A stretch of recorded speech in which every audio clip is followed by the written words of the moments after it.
আমি আর বনু বেরোলাম চা খাবো। দেখতেই পাচ্ছ বাইরের ওয়েদারটা কতটা সুন্দর। ফাইনালি আমরা চাটা পেয়ে গেছি অনেকক্ষণ মানে হাঁটার পরে, যেহেতু সকাল তো সব দোকান বন্ধ। চাটা খাচ্ছি আপাতত, গায়ে চাটা পড়ে গেছে, দাগও হয়ে গেছে, কিছু করার নেই। ফাইনালি এবার আমরা সি বিচের দিকে যাচ্ছি গাইস। এখন বাজে 6টা, দেখা যাচ্ছে না, ব্রাইটনেসটা বাড়ে, 6:51। এখন আমরা বিচে চলে এসেছি, পুরো দোকান টোকান সব বন্ধ, এখনো কোনো দোকান। সানগ্লাসটা টুকরো টুকরো হয়ে গেছে।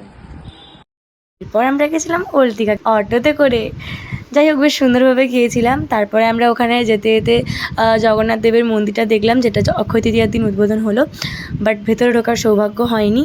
ভীষণ সুন্দরভাবে দেখেছি। আর তারপরে আবারও আমরা ফিরে এসেছি নিউ দীঘা। আমরা গেছিলাম স্পিড বোট করতে, যেটা করার পরে আমাদের অর্ধেক ভিজে গেছে, বাট খুশি খবর হচ্ছে আমরা পেয়েছি, এটা আমরা ছেড়ে দেবো, ঠিক আছে? আবার গাছগুলো দেখ। এরপর সুন্দর একটা ভিউ এনজয় করতে করতে খেয়ে নিলাম পাপড়ি চাট আর চলে এলাম বাড়ি। থ্যাংকস ফর ওয়াচিং গাইস, দেখা হচ্ছে নেক্সট মিনি ব্লগে।